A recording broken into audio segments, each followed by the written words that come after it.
Halo guys, Kita dari kelompok 3 Hari ini kita lagi di mana ya guys? di Universitas Pamulang. Jadi guys, hari ini kita mau mewawancarai salah satu dosen di Universitas Pamulang. Tapi sebelum kita mulai wawancaranya, kita perkenalkan nama dulu ya guys. Oke, nama saya Abdurrahman Bisa Dewa. Rega Pisau. Kisya Putri Kirana, Mutiara Sheryl, Syifa Yunita, Sarah Badani. Halo guys, kami di sini bersama Bapak dari Halim, dosen dari Universitas Pamulang. Sebelumnya kita ada beberapa pertanyaan nih Pak terkait profil pribadi Bapak dan kira-kira motivasinya. Buat pertanyaan pertama, bisa nggak ceritakan sedikit tentang diri Bapak, kenapa Bapak memilih menjadi dosen di Universitas Pamulang? Oke. Ini bagus sih pertanyaannya. Jadi kalau misalkan terkait dengan profil, kurang lebih memang saya ini merupakan praktisi dan akademisi. Jadi praktisi dan akademisi.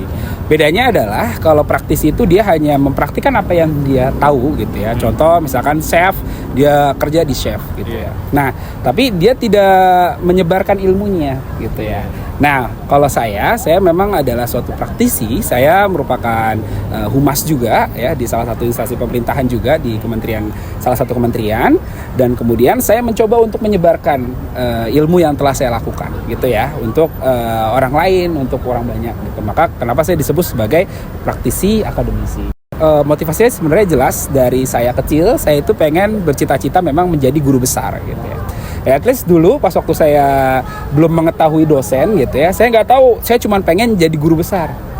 Ternyata guru besar itu adalah salah satu cabang atau dalam artian salah satu jabatan yang bisa diraih ketika kita jadi dosen. Nah, untuk itu saya udah yakin bahwa kayak start mulai harus dari dosen dulu gitu. Jadi saya ngambil dosen memang karena cita-cita saya pengen jadi guru besar. Untuk apa? Untuk bermanfaat untuk umat. Kayak gitu. Jadi cita-cita saya cuma ada dua cita-cita saya. Dulu pengen jadi dokter hewan, gagal. Ya. Yang kedua adalah saya pengen bermanfaat buat umat. Nah, untuk itu saya memilih jalan saya yang kedua gitu. Oke Bapak, kita lanjut ke pertanyaan yang kedua ya Pak. Boleh. Apa tujuan jangka pendek dan panjang Bapak dalam karir akademik? Misalkan kita berbicara tentang tujuan, itu pasti kita harus start dari jangka panjangnya dulu. Benar. Ya. Kalau tujuan jangka panjang sebenarnya tadi saya sudah nyampein nih, ya, pengen jadi guru besar. Kalau iya. secara akademisi, ya, secara akademik. Karena nanti pada ujungnya memang saya ini menargetkan diri saya mau lebih bermanfaat buat orang lain. Gitu. Tapi untuk jangka pendeknya apa yang harus saya lakukan? Kalau misalkan secara akademisi dan saya berada di dosen, jelas saya harus mendapatkan jafung ya, dalam artian adalah jabatan fungsional. Untuk saat ini kan saya masih belum memiliki jafung ya, jadi masih dosen aja. Oh, masih dosen aja Bapak? Belum sebagai asisten ahli ataupun lecture, itu belum. Nah, untuk untuk jangka panjangnya jelas saya akan lebih mengabdi lagi ya. Mengabdi untuk nanti sampai tahap atau taraf yang lebih lagi gitu ya. Dalam artian kayak dari TP nanti masuk ke AA, nanti ke lecture, habis lecture baru sampai ke guru besar. Cuman semua itu dilalui ya dengan ada namanya penelitian, juga ada namanya pengabdian masyarakat, juga ada nanti pembuatan buku. Nah, itu yang harus saya lakukan. Tahapan-tahapan itulah yang harus saya lakukan sehingga nanti lambat laun kita akan melihat tujuan itu semakin dekat. Gitu. Pak, izin pertanyaan selanjutnya boleh? Boleh. Kira-kira apa motivasi Bapak bergabung dan memilih kampus Universitas Pamulang ini? Oke. Jadi kalau bergabung ya atau memilih Universitas Pamulang, sebenarnya nggak ada spesifik kenapa harus di Pamulang. Sebenarnya nggak ada. Jadi memang dalam roadmap yang udah saya buat, dalam 35-40 tahun saya baru jadi dosen. Cuman ternyata memang takdir berkata lain gitu ya. Kemarin itu saya dapat undangan sebenarnya dari kampus itu untuk ngajar. Itu di tahun kemarin nih. Tahun kemarin, Januari 2025. Tahun ini berarti Januari 2025 saya dapat undangan. Nah, sedangkan saya sendiri kan masih 29 tahun ya. Iya. Jadi masih jauh nih dari roadmapnya. Iya, benar. Ya, masih jauh nih. Tapi karena memang roadmap itu sudah datang duluan, takdir itu datang duluan, ya saya ambil. Karena memang itu bagian dari jalan yang ingin saya lalui gitu ya.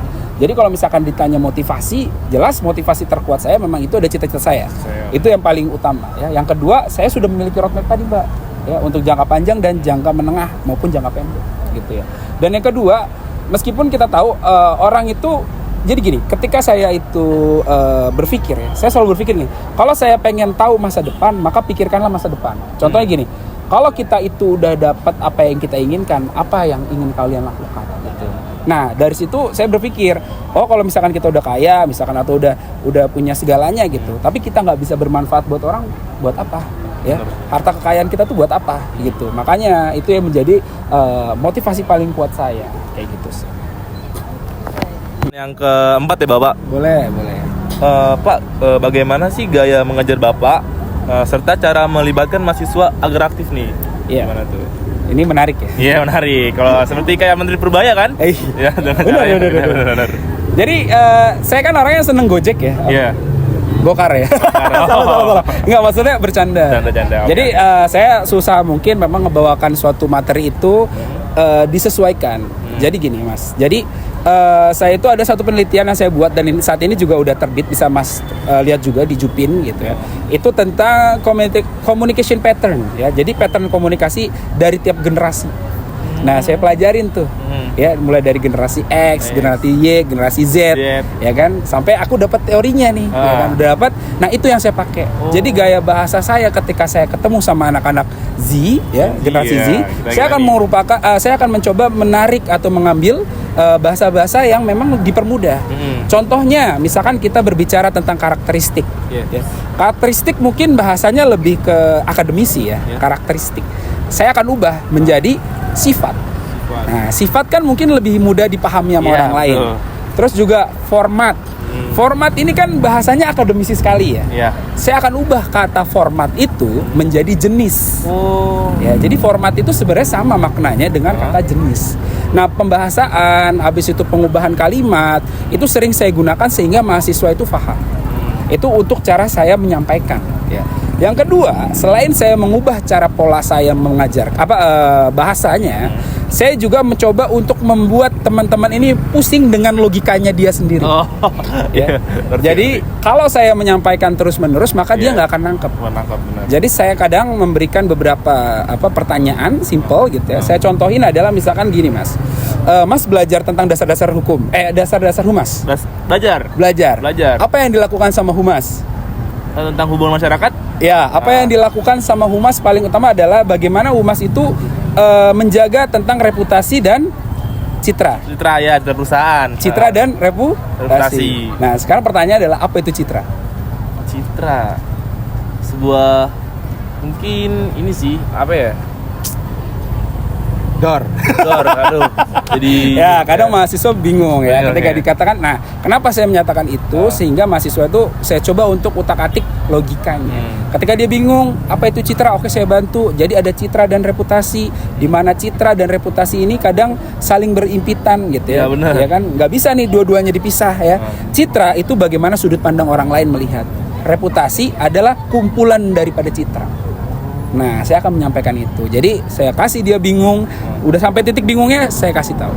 Kayak gitu. Kalaupun kita buat PPT gitu atau PowerPoint, teman-teman sehabis mereka PowerPoint menjelaskan semuanya gitu ya, nanti akan saya jelaskan kembali apa yang teman-teman itu jelaskan. Kenapa? Karena boleh jadi teman-teman memang mempelajari, tapi bisa jadi sesat pembelajaran. Ya, karena nggak ada mentoring yang diajarkan. Itu yang saya lakukan kalau di kelas. Kayak gitu. Oke Pak, izin lanjut pertanyaan selanjutnya? Boleh. Kira-kira pengalaman Bapak nih selama mengajar menggunakan teknologi apa aja sih dalam pelajaran? Oke. Teknologi? Iya, teknologi. Karena kebetulan saya ini ngajarnya di dosen fotografi, videografi, dan broadcasting ya. Jelas itu pakai teknologi banget ya. Iya. Ya, saya tapi pun di luar dari itu, saya selalu menggunakan switcher digital. Apa itu Pak? Apa itu? Iya. Nggak pernah tahu ya. Itu OBS atau Vmix biasanya. Itu switcher digital. Kalau misalkan kita itu mau ganti ini layar di depan itu ya, PPT ya misalkan. Itu kan biasa pakai PPT terus slideshow gitu ya. Nah, itu memakan waktu lama. Nah, biasanya saya sudah menyiapkan di laptop saya itu menggunakan switcher digital. Sehingga kalau saya mau ganti-ganti, saya mau nunjukin ke teman-teman, misalkan saya mau nyari di Google tentang misalkan kamera obskular, gambarnya belum saya siapin misalkan. Saya tinggal nyari, nanti di PPT itu di layar nggak akan berubah. Nah, kalau udah ketemu nih gambarnya, tinggal saya enter, yang di layar akan berubah. Sing gitu. Jadi teman-teman nggak akan ada tuh ngelihat desktop saya. Jadi desktop saya akan bersih gitu. Jadi nggak akan terpapar sama namanya tampilan desktop. Gitu. Itu kalau misalkan saya lakuin. Yang kedua jelas saya menggunakan kamera ya. Karena fotografi dan videografi. Saya menggunakan kamera, saya bawa kameranya. Kadang saya juga menggunakan handphone saya. Ya, handphone saya ini bisa terkoneksi langsung dengan kamera. Jadi misalkan saya mau ngejelasin teman-teman tentang videografi atau fotografi. Saya ngambil nih di handphone, ya. Saya ngambil di handphone, nanti di layar PPT itu akan terlihat gambaran apa yang saya lakukan. Jadi teman-teman bisa ngeliat nih, misalkan contoh kayak movement kamera, kameranya dolly in, maju ke depan, saya ngambil ke depan begini ya. Nah, itu yang di layar, teman-teman bisa ngelihat hasil dari apa yang saya ambil. Ya. Dan kadang juga saya melakukan editing langsung, dalam artian kayak live editing karena saya videografi. Saya coba kasih teman-teman, ayo kita ngebuat film sama-sama bareng-bareng di jam tinggal beberapa menit. Kita kasih tahu caranya, udah selesai saya tunjukin di depan layar cara saya editing live di lokasi. Jadi kalian pulang filmnya udah bisa dinikmati. Kayak gitu. Itu yang biasa saya lakukan secara teknologi. Kayak gitu sih. Kira-kira ada lagi Bapak? Udah cukup sih. Ya. Cukup juga dari kita pertanyaannya Bapak, terima kasih. Iya, sama-sama. Untuk hari ini sudah ingin diwawancara sama kita Ya, dan memberikan sama-sama. motivasi juga. Sama-sama. Kira-kira begitu guys, sekian dari kelompok kami. Semoga motivasi dari Bapak Dari bermanfaat bagi semuanya dan terutama untuk mahasiswa. Dadah.